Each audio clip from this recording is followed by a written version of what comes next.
Have you ever wondered how JavaScript, the language of the web, evolves? It's an intriguing question, isn't it?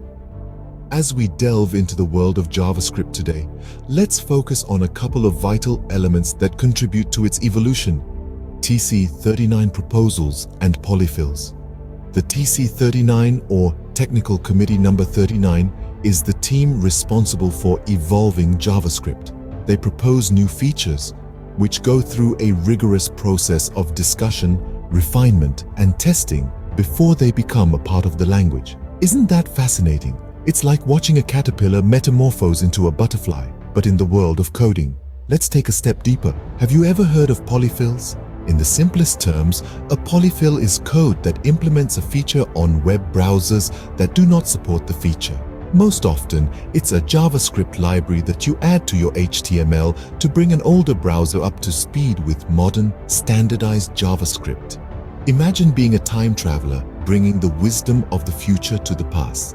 That's what polyfills do. They enable us to use the latest JavaScript features while ensuring our code still works on older browsers. It's a testament to the inclusive and forward-thinking nature of the JavaScript community. Now, why is understanding this evolution important, you may ask? Well, it's a bit like understanding the history of a city you're visiting. Sure, you can appreciate its present beauty, but knowing its past adds depth to your experience.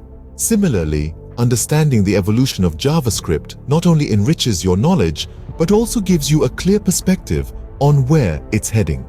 To wrap it up, JavaScript is not a static, unchanging entity. It's a vibrant, evolving language that's shaped by a community of dedicated developers. And as we dive deeper into JavaScript, remember, each line of code you write is part of this incredible journey of evolution. Understanding the evolution of JavaScript truly adds a new dimension to web development.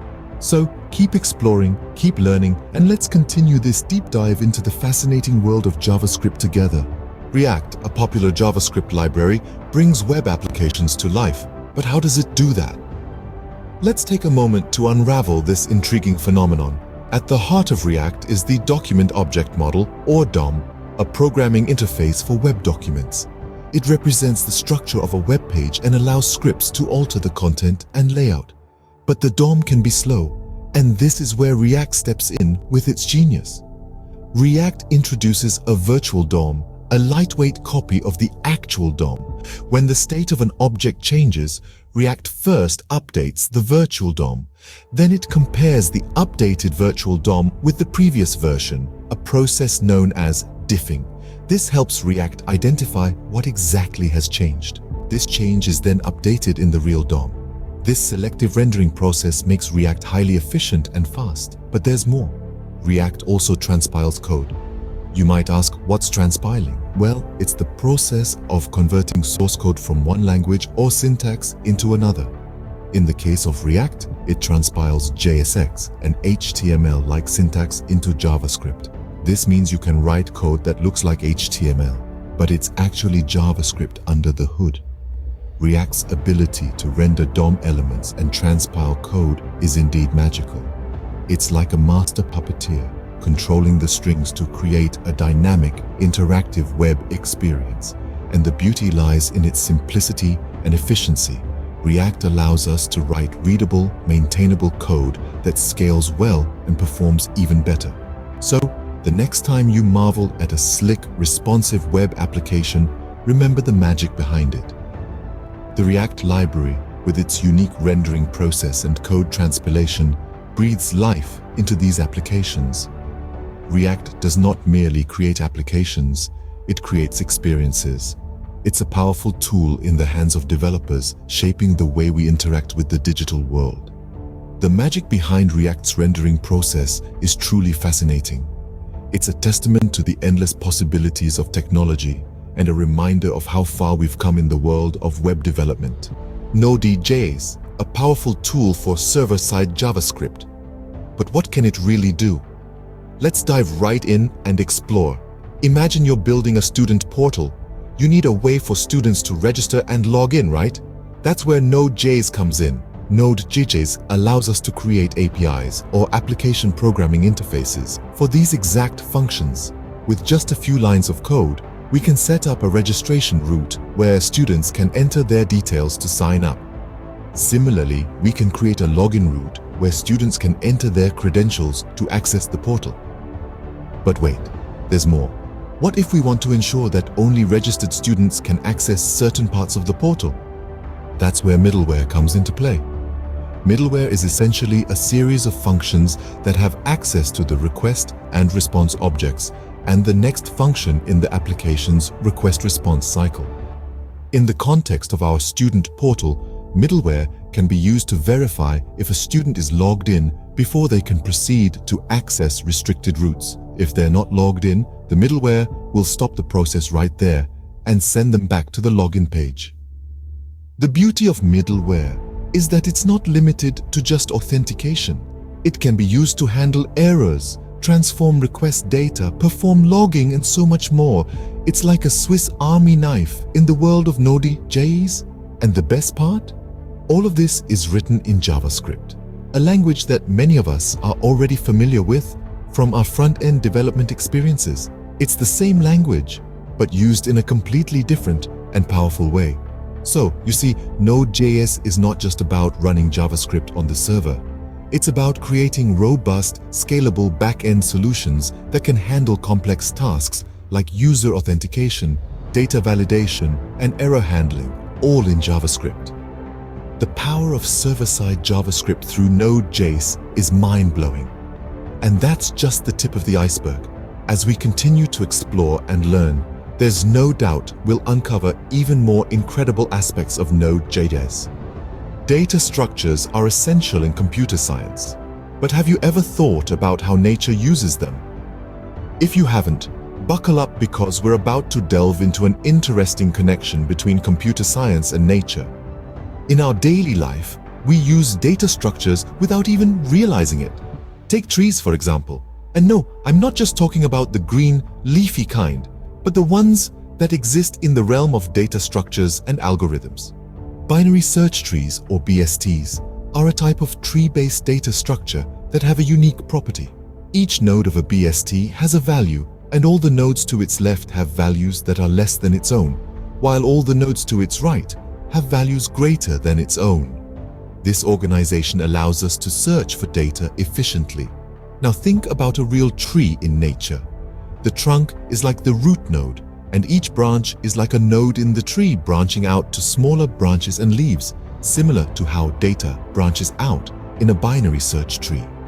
Just as a bird would find its nest in a tree by following certain branches in a binary search tree, we can find data by traversing the tree in a certain order.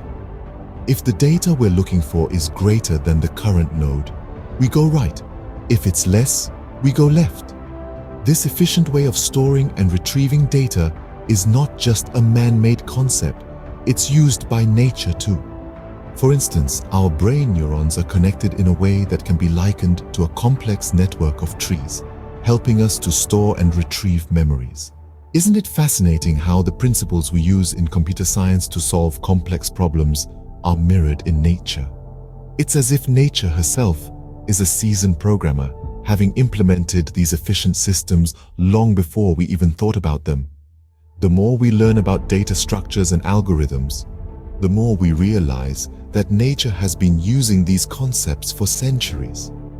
It's a humbling thought and a testament to the beauty of the world we live in. And so, we come to find that nature's data structures are truly fascinating. The Bhagavad Gita, an ancient Indian text, offers profound wisdom. But what can it teach us today? In the hustle and bustle of modern life, we often forget to pause and reflect on the deeper questions. The Bhagavad Gita, a 7,000-year-old scripture, serves as a beacon, guiding us through these existential inquiries. The Gita, as it's commonly referred to, is more than just a religious text. It's a philosophical guide, offering insights into life's most profound questions. One of the key aspects the Gita explores is the nature of God. It presents God as both the creator and the creation, a force that permeates every particle of the universe. The Gita suggests that our perception of God is limited by our human understanding, and it urges us to transcend these limitations by experiencing the divine in every aspect of life. Next, the Gita guides us on the path to spiritual realization. It outlines various paths: the path of knowledge, the path of devotion, and the path of selfless action. It emphasizes that the path one chooses is less important than the sincerity and commitment with which one walks it. The Gita's message is clear. Spiritual realization is not a destination but a journey, and it's a journey accessible to everyone, regardless of their station in life.